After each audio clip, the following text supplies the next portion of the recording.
Los típicos en pacientes portadoras de un síndrome de ovario poliquístico, vamos a ver los ovarios que están aumentados de volumen, tienen múltiples quistes de aspecto simple, pequeñitos, periféricos. Déjenme admitir a su compañero, creo que están ahí. No los estoy pudiendo admitir. Deme un segundito, chicos, para que no pierdan sus compañeros el hilo.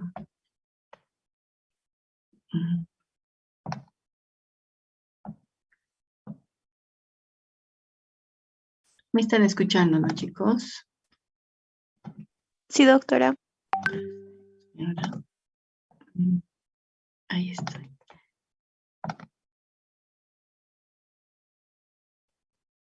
No sé por qué no los estoy pudiendo admitir.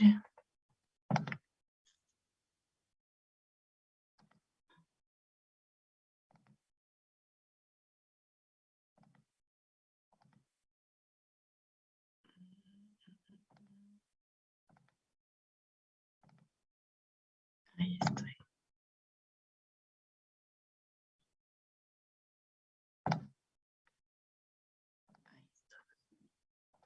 Ahora sí.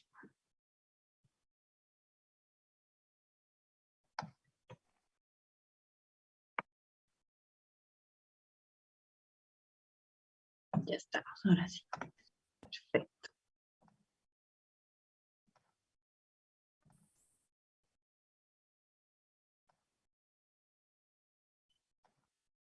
Entonces, continuando entonces, los signos que podemos ver, cambios en el ovario en pacientes con síndrome de ovario poliquístico, van a ser ovarios aumentados de volumen, presencia de múltiples pequeños quistes subserosos. Acuérdense que los ovarios son intraperitoneales, están rodeados de serosa y esa es la cápsula, digamos, de la cual llamamos. Van a ser quistes de disposición subcapsular, generalmente van a tener un centro con un estroma de mayor ecogenicidad, ¿ya? Otro aspecto del espectro de un ovario que tiene múltiples pequeños quísticos en un paciente de ovario con síndrome de ovario poliquístico. Acuérdense que este síndrome es un conjunto de signos, síntomas, ¿no es cierto? Laboratorios, etcétera. No solamente la imagen no hace al síndrome.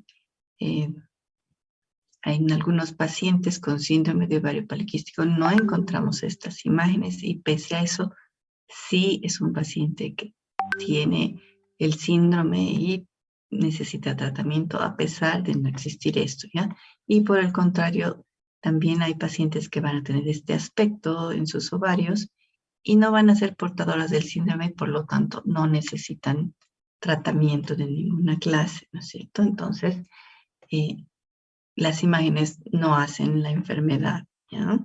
Y eso es importante de tener en cuenta, ya que es tan frecuente ver quistes en las mujeres en edad fértil, ¿ya? Y eso no hace que se conviertan ya en portadoras de un síndrome, sino simplemente es parte del espectro normal la mayor parte de las veces, ¿no?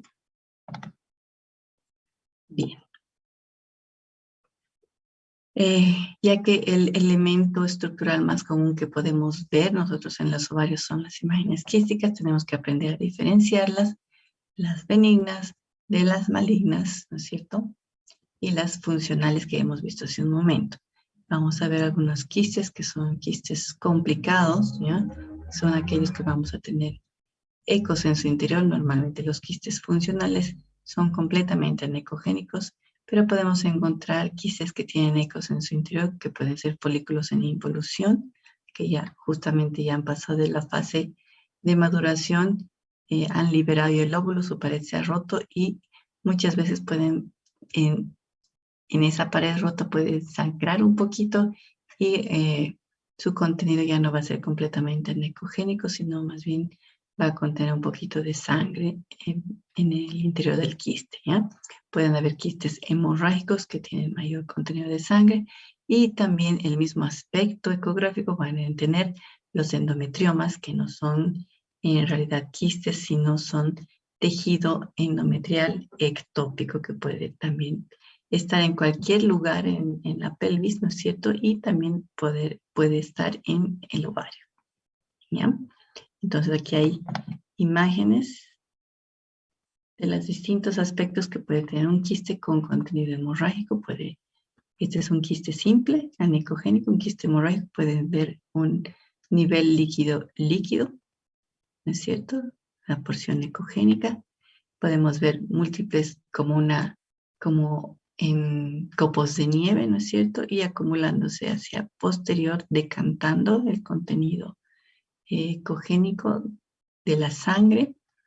Aquí vemos como muy pequeños y múltiples y finos tabiques cuando ya la sangre empieza a organizarse en un coágulo. Y luego vemos un coágulo, este es el mismo paciente que aquí.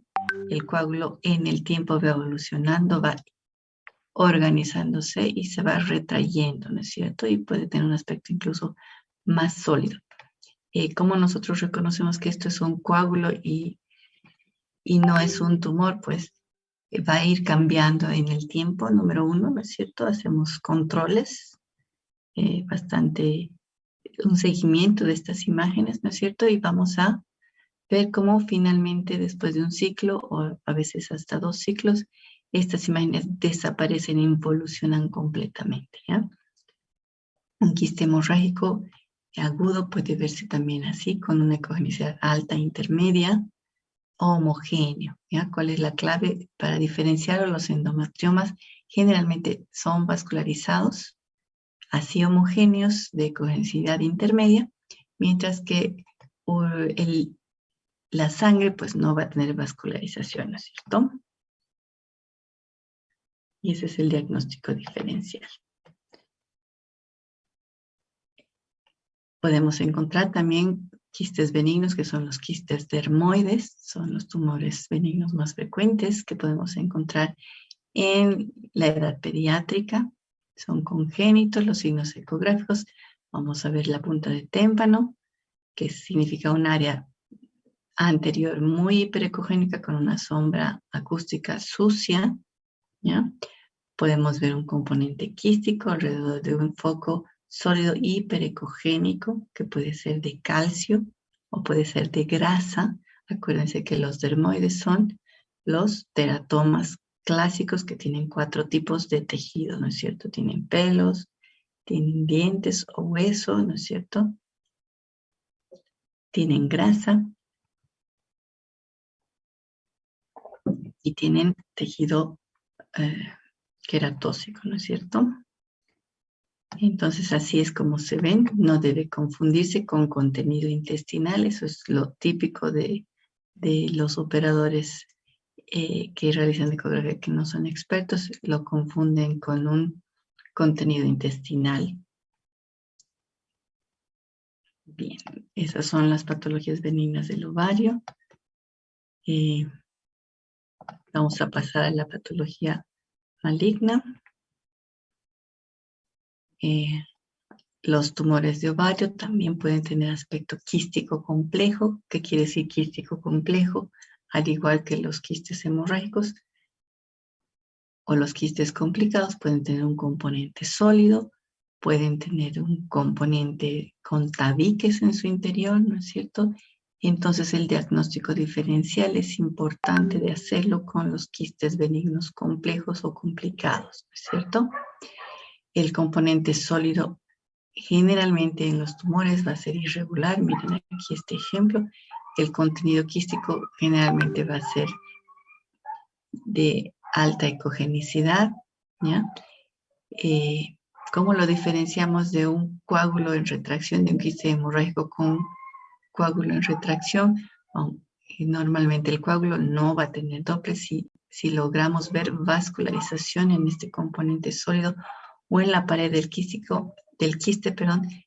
sí o sí tenemos que nosotros solicitar histopatología, porque esto sí o sí debe analizarse si es algo benigno o maligno, ¿ya? Los coágulos, los quistes hemorrágicos jamás tienen vascularización. Entonces, cualquier lesión quística compleja con vascularización debe ser biopsiada. Eso quiere decir cirugía para la paciente, ¿no? Bien.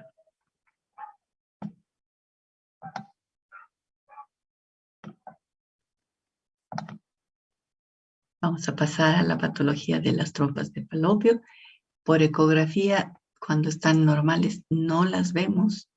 Cuando están obstruidas y distendidas por líquido, sí las podemos ver, van a tener un aspecto tubular, serpiginoso con contenido, puede ser anecogénico o ecogénico, formando niveles, ¿no? Como ven aquí hay un nivel líquido-líquido con contenido más espeso. Acuérdense, el hidrosalpinx es una trompa dilatada por líquido, secundaria obstrucción. Generalmente las obstrucciones se dan por patología infecciosa inflamatoria, ¿no es cierto? Pélvica. Entonces, aquí tenemos material inflamatorio, pus, que está dentro de la cavidad de la luz de la trompa de falopio. ¿Ya? Bien, el método alternativo que nosotros por excelencia tenemos para valorar la obstrucción de las trompas, si es que, porque muchas veces puede haber una obstrucción de la trompa de falopio, pero sin acumulación de líquido, es la histerosalpingografía, la cual a través de instrumentación, a través del canal cervical, inyectamos contraste hacia la cavidad endometrial y retrogradamente este debería pasar hacia las trompas de falopio y caer al endometrio, verificando así que esté permeable. Muchas veces no logra pasar el contraste a la luz de las trompas de falopio, ni siquiera cae al endometrio y eso es diagnóstico de obstrucción, ¿ya? Pero ese es un método ya de valoración de especialidad, no corresponde a nosotros ni al objetivo de esta clase el ver esas imágenes, ¿no? Otra cosa que siempre tenemos que nosotros valorar la presencia o no es la presencia de líquido libre en el fondo de saco recto uterino, porque eso es patológico. Puede haber hemorragias, puede haber líquido peritoneal de causa inflamatoria, ¿no es cierto? En las enfermedades inflamatorias pélvicas puede ser hemorragia por un embarazo ectópico, puede ser en pacientes postoperados, pueden ser urinomas, seromas, puede ser abscesos o hematomas, ¿no es cierto? Entonces, siempre tenemos que verificar que no exista líquido libre, ¿no? ¿Cuáles son las ventajas entonces del método? Es un método económico, accesible, no utiliza radiación. Es el método ideal en los niños y en las embarazadas. Se puede utilizar y repetir las veces que sean necesarias para valorar la evolución de los eventos. Acuérdense que la única manera que nosotros tenemos de verificar y de diferenciar a veces un quiste ovárico complicado es su vigilancia en el tiempo, ¿no es cierto? Que va a ir a la involución y a desaparecer cuando es de componente hemorrágico. Y los endometriomas, por ese su aspecto típico, tienden muchas veces a crecer, ¿ya? Esta no es una imagen típica de un tumor maligno, sino de un tumor benigno. Sin embargo, si persiste esta imagen en el tiempo o si crece, debemos también biopsiarla, debemos también corroborar esto patológicamente, que esto es lo que estamos diciendo, un endometrioma, ¿no? No tenemos, ya saben, microscopio en nuestros transductores. La única manera de confirmar de qué se tratan las lesiones que vemos son el análisis al microscopio, ¿ya? No olvidarse el aspecto de las lesiones malignas. Muchas veces puede tener un aspecto muy, muy benigno y a veces solo ser un pequeño puntito, un pequeño componente sólido el que nos va a dar la clave de que esto es algo malo y algo que debemos biopsiar, ¿ya? Acuérdense, en mujeres posmenopáusicas no tenemos que ver ningún tipo de quiste, y aún sea simple, el quiste en un ovario posmenopáusico debe seguirse al menos trimestralmente por un año, ¿ya? Para ver que no cambie de tamaño, que no cambie de aspecto y que siga siendo benigno, de aspecto benigno. Bien, chicos, ¿hay alguna pregunta respecto al tema? Si no, nos vamos a pasar rapidito al siguiente tema. No hay preguntas sobre este tema, entonces vamos a compartir el siguiente tema.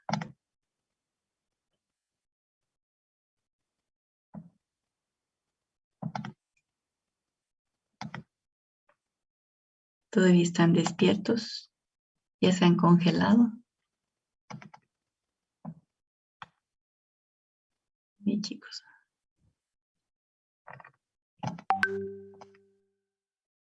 Ahí estamos. El siguiente tema entonces, comenzamos. Va a ser ecografía obstétrica. Igual, ¿no? El método por excelencia del seguimiento tanto de un embarazo normal como de un embarazo patológico va a ser la ecografía obstétrica. Actualmente ha avanzado mucho la medicina fetal y tenemos muchos parámetros que nosotros podemos valorar, mucha información que aportar por el método ecográfico. Hay muchos detalles, el operador tiene que ser pues muy bien preparado para poder realmente detectar todos los detalles y todo el detalle con el que podemos nosotros realizar las exploraciones, ¿no? Los equipos tienen que ser de alta gama para poder nosotros hacer algunas exploraciones que son morfológicas, de detalle, para ver estructuras internas fetales desde muy tempranas edades de gestación.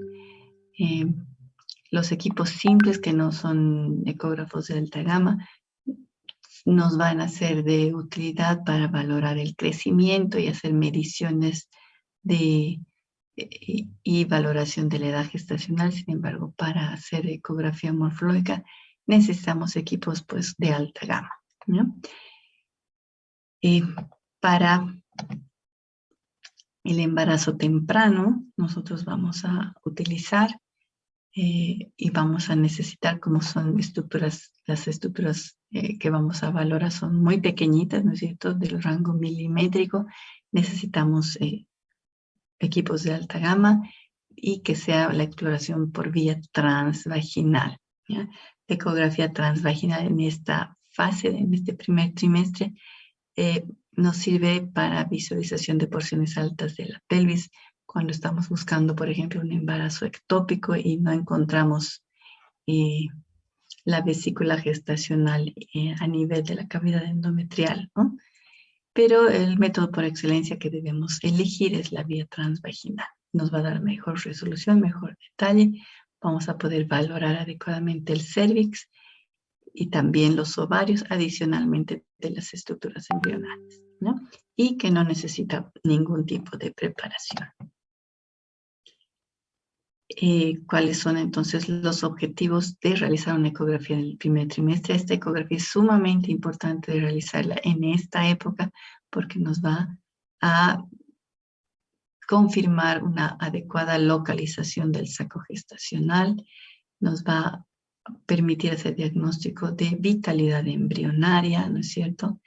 Nos va a dar datos respecto a la presencia de una gestación anembrionaria, que es un embarazo patológico, ¿no es cierto?, que hay que resolverlo con legrado.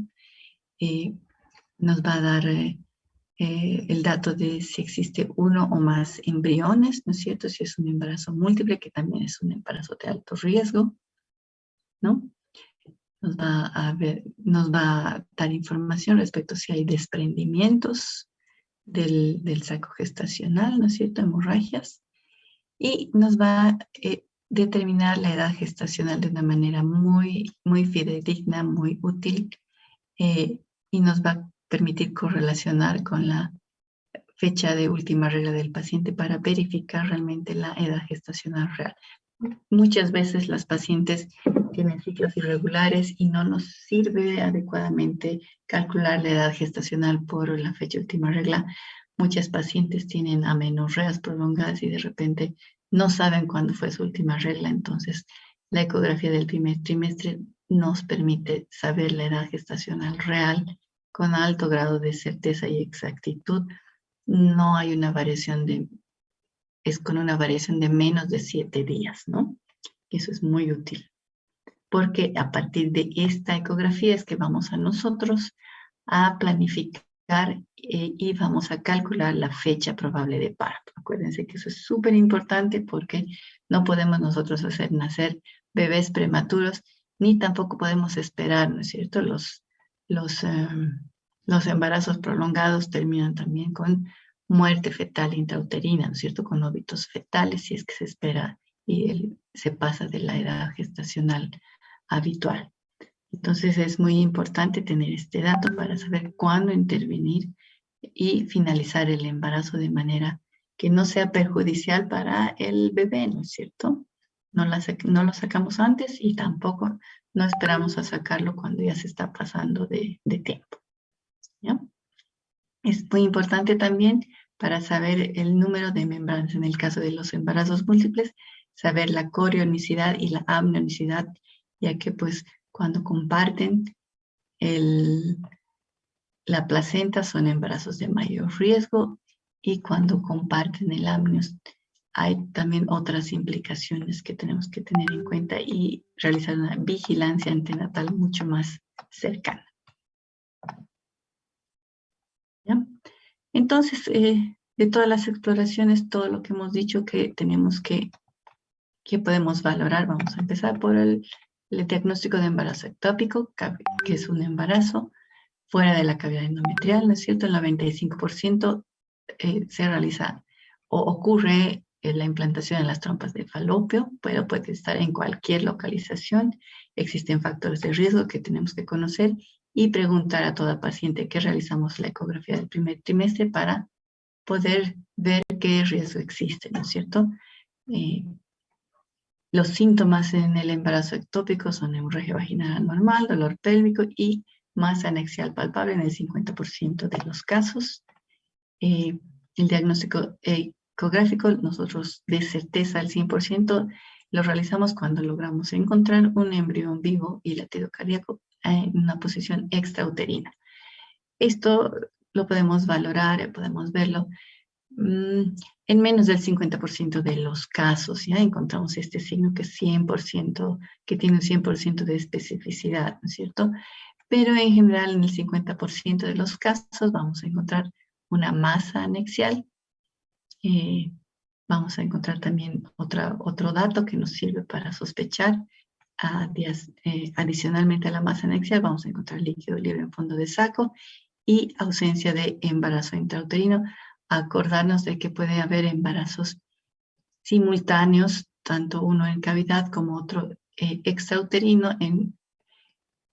En algunos casos existe eso y con una frecuencia de 1 en 30.000. En las imágenes de embarazo ectópico les voy a mostrar, ya les había mostrado esta al inicio de la clase, en el anterior tema. Tenemos una estructura, una imagen quística de pared gruesa en fondo de saco, con un centro quístico. Aquí no vemos embriones, es un embarazo muy temprano. Tampoco se ve el líquido libre, ¿no es cierto? Sin embargo, la paciente ya tenía síntomas, dolor, hemorragia, test de embarazo positivo, cavidad endometrial vacía y una imagen sospechosa de las estructuras embrionarias muy precoces, ¿no? Aún no se ve embrión. En este caso, otra paciente, la foto de la ecografía uterino, el endometrio algo heterogéneo, y vemos aquí las estructuras embrionarias, ¿no es cierto? El saco gestacional, pared gruesa, saco vitelino, este anillo aquí pequeñito. Y vemos aquí el botón embrionario, ya lo estamos midiendo, 2 milímetros, ¿ya? Incluso en esta fase ya podemos encontrar latido cardíaco.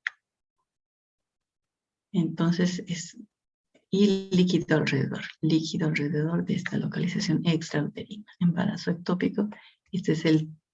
Son signos 100% específicos de embarazo ectópico. Acuérdense que no los vemos ni siquiera en el 50% de los casos ver esto así, sino más bien solo vemos la masa, una masa y asociada al líquido libre. Bien, ¿qué otra utilidad tenemos entonces de la ecografía del primer trimestre? Vamos a calcular la edad embrionaria, fecha probable de parto, cuando todavía no podemos,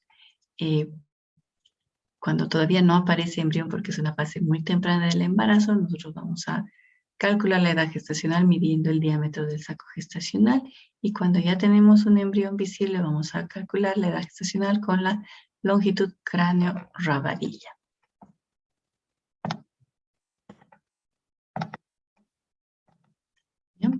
El saco gestacional lo podemos ver a partir de las 5 semanas de embarazo de edad gestacional, esto calculado por la fecha última regla. Acuérdense que en esta época el embrión va a crecer 1.3 milímetros al día. Por lo tanto, si vemos saco gestacional y aún no hay embrión y estamos en una fase tan temprana, no tenemos que pensar que es un huevo anembrionario, sino que más bien está muy pequeñito y todavía no lo vemos. Por lo tanto, vamos a esperar el tiempo adecuado, lógico, para que crezca, ¿no es cierto? En 10 días volvemos a controlar o en 14 días volvemos a controlar. Y como sabemos que el embrión crece aproximadamente 1 milímetro cada día, nosotros ya vamos a poder ver un embrión de 10 milímetros posterior a 10 días de que hayamos logrado identificar un saco gestacional, ¿ya? Entonces, hacemos una segunda ecografía a los 10 a 14 días para verificar que haya desarrollo de embrión y de latido cardíaco, ¿ya? Una estructura también que podemos visualizarla de manera precoz y que aparece antes de que aparezca el embrión y el latido embrionario es el saco vitelino. Podemos nosotros identificarlos cuando el saco gestacional mide 20 milímetros. Deberíamos poder ver ya el saco vitelino cuando el saco gestacional nos mide 20 milímetros por vía transabdominal o cuando el saco gestacional nos mide 8 milímetros cuando hacemos una exploración por vía transvaginal. El embrión óvulo fetal lo vamos a poder visualizar y deberíamos verlo cuando el saco gestacional tiene 16 milímetros, cuando estamos haciendo la exploración por vía transvaginal, y a partir de que el saco gestacional tiene 25 milímetros, si hacemos por vía transabdominal, ¿ya? Estos diámetros nos están diciendo una edad gestacional aproximada, no los diámetros del saco, ¿no? Entonces, un saco gestacional de menos de 10 milímetros nos está hablando de una gestación muy temprana, de menos de 5 semanas de embarazo. Por lo tanto, en esta etapa de 10 milímetros del saco gestacional no nos preocupa no ver embrión ni latido cardíaco. Sin embargo, en una gestación donde el saco gestacional ya mide más de 10 milímetros, sí debemos preocuparnos y debemos pensar que puede ser un embarazo anembrionado si el saco está tan grande y todavía no aparece estructura embrionaria, ¿no? Entonces, por eso es muy importante saber medidas y la cronología y la fecha última regla en los pacientes, ¿no? Para verificar que sea un embarazo normal y diferenciarlo de uno patológico, ¿no? La vitalidad embrionaria solamente con el latido cardíaco fetal, ¿ya? Debemos nosotros, ya aparece el latido cardíaco fetal a partir de la 7ª semana o cuando medimos una longitud cráneo-rabadilla del embrión de 9 milímetros cuando es por vía transabdominal o cuando la longitud cráneo-rabadilla del embrión alcanza los 5 milímetros ya por vía transvaginal, que tenemos mejor resolución, mejores transductores y ya podríamos detectar latido cardíaco. Si no detectamos latido cardíaco y hay diámetros mayores a estos, entonces vamos a preocuparnos de que pues haya una muerte embrionaria muy precoz, ¿no es cierto? Tal vez van a haber otros signos, ¿no es cierto?, de pérdida fetal, de pérdida embrionaria más temprana acompañando a la ausencia de latido. De todas maneras tenemos que ser bastante cautos, ¿no es cierto? Este límite que tenemos nosotros de 5 milímetros, pues podemos estar un día antes, un día después de que aparezca el latido, entonces no debemos apresurarnos en nuestros diagnósticos de muerte embrionaria temprana, ¿ya? Tenemos que ser muy cautos y eventualmente si no hay ningún otro signo, sin ningún otro cambio más asociado, solamente esa ausencia de latido, pues verificaremos y haremos un control en un par de días, ¿no es cierto?, para dar un diagnóstico que es pues ominoso y que nos va a llevar necesariamente a un legrado, ¿verdad? Bien. El embarazo gemelar, súper importante de diagnosticar en esta etapa. Es muy fácil de diagnosticarlo y es muy importante porque son embarazos de alto riesgo y tenemos que controlarlos y hacerles un seguimiento muy frecuente y no es como un embarazo no múltiple, ¿no? Los embarazos monocoriales monoamnióticos están relacionados a complicaciones, ¿no es cierto? Y mortalidad hasta en un 50%. ¿Cómo hacemos el diagnóstico de la corionicidad? Vamos a ver el signo del delta. ¿Ya? Que la corionicidad nos está hablando de que compartan o no una sola placenta. Y cuando vemos que existe una sola placenta, vamos a ver que los fetos van a estar separados solamente por el saco amniótico, como en este caso, ¿no es cierto? Y cuando existen dos placentas independientes, los sacos gestacionales van a estar separados no solamente por el saco amniótico, sino también por el corio. Cada saco gestacional va a estar rodeado de su propio corion, que es el coriegina, la estructura placentaria. Vamos a ver un tabique de separación muy grueso. Y en este caso vamos a ver el signo del delta positivo. Ya vemos aquí tejido corial, tabique separando ambas bolsas, tabique grueso y un triángulo aquí ecogénico. ¿Ya? En el caso de los que son monocoriales, que quiere decir que solamente hay un corion que rodea ambos sacos amnióticos, vamos a ver que no existe un signo del delta, sino más bien existe una imagen como en T, ¿no es cierto? Y el tabique que va a separar los dos sacos es muy delgado porque solamente está conformado por el saco amniótico. Bien. También vamos a valorar en esta etapa precoz, específicamente entre la semana 11 a 14 y no en ninguna otra edad gestacional. Vamos a poder valorar algunos marcadores de anomalías cromosómicas o de defectos cardíacos, como son la translucencia nucal, que está engrosada. Este es un corte sagital cráneo ramarilla, polo cefálico, polo caudal, y la piel a nivel de la porción posterior del cuello embrionario se encuentra engrosada. Esa es la translucencia nucal patológica. Lo normal es esto. Nuevamente polo cefálico, el cuellito, parte posterior. Esta es la carita fetal y vemos aquí una translucencia nucal de espesor normal. Anomalías cromosómicas como el síndrome de Down pueden producir esto, y anomalías cardíacas importantes también producen por edema aumento del espesor de la translucencia nucal, de la piel del cuellito. ¿Ya? Y nos vamos a la ecografía del segundo y tercer trimestre de embarazo. ¿Para qué nos sirven? Vamos a evaluar biometría fetal, que quiere decir el tamaño fetal, y inferimos, recuerda estas medidas, la edad gestacional y si está creciendo adecuadamente y concordante con la edad gestacional, comparándola con la edad gestacional ya calculada por una ecografía de primer trimestre, ¿no es cierto? Si el crecimiento está adecuado o no, lo valoramos con una segunda ecografía y luego con una tercera ecografía en el segundo y tercer trimestre de embarazo. Vamos a valorar el sexo, la anatomía fetal, el bebé o el feto ya está más grandecito, podemos ver estructuras internas con mejor detalle, hacer seguimiento a los embarazos de alto riesgo y valorar el bienestar fetal, tanto especialmente en los embarazos de alto riesgo. ¿Ya? La biometría fetal para calcular la edad gestacional. Acuérdense que cuanto más prolongada o cuanto más avanzada es la edad gestacional, más inexacta es el cálculo de la edad gestacional. Por lo tanto, es súper importante tener el dato de la primera ecografía en primer trimestre. ¿Ya? Hacemos una serie de mediciones.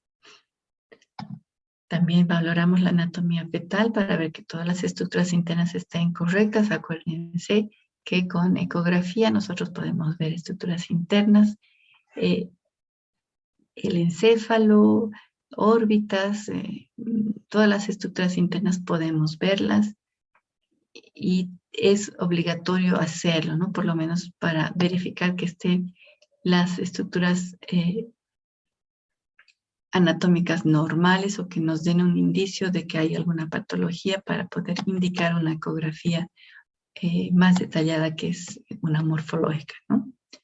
Sin embargo, debemos nosotros en la ecografía básica, que alrededor de 15 minutos nos dura, debemos nosotros valorar las estructuras anatómicas mínimamente, ¿ya? Eso es lo habitual, ¿no? Que en un corte de 4 cámaras el corazón, verificar que esté el callado aórtico, ¿no es cierto?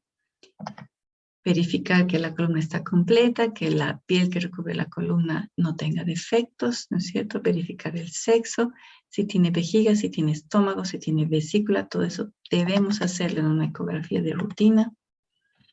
El modo B nos permite hacer una valoración muy detallada de las estructuras internas. El modo 3D, 4D, 5D, etc. No es un modo de diagnóstico. Nosotros hacemos todos los diagnósticos con el modo B, ¿ya? Todas estas imágenes que son de detalle de estructuras internas del bebé, lo hacemos con modo B. El modo 3D, 4D, 5D, 6D, va a aparecer probablemente 7D, 8D, no sé. Solamente son modos de superficie que nos permiten valorar solamente la superficie externa del bebé y pues en cierta medida esta es la anatomía clásica que estamos acostumbrados de ver, ¿no es cierto? Tanto médicos como pacientes, y nos sirve mucho para comunicarnos, ¿no es cierto? Para establecer una conexión del papá con el bebé, de la mamá con el bebé, porque estas imágenes en modo B no son algo que es familiar para las personas, ¿no es cierto? Entonces, este es un método de mejorar el nexo, digamos, ¿no? Con el bebé y de que el médico, a veces cuando hay algún defecto, ¿no es cierto?, nos pueda entender mejor y verificar y ver mejor, ¿no? Entender mejor algún defecto. Sin embargo, los modos en 3D, 4D, etcétera, no son de diagnóstico. El modo diagnóstico de exploración del estudio morfológico fetal detallado siempre va a ser el modo B, ¿no? Así que una 3D no es necesario y incrementa el costo del seguimiento de un embarazo, ¿no? Especialmente porque en un embarazo normal mínimamente tenemos que hacer 3 a 4 ecografías. Entonces, hacer un 3D que nos cuesta el doble, el triple, no es realmente necesario.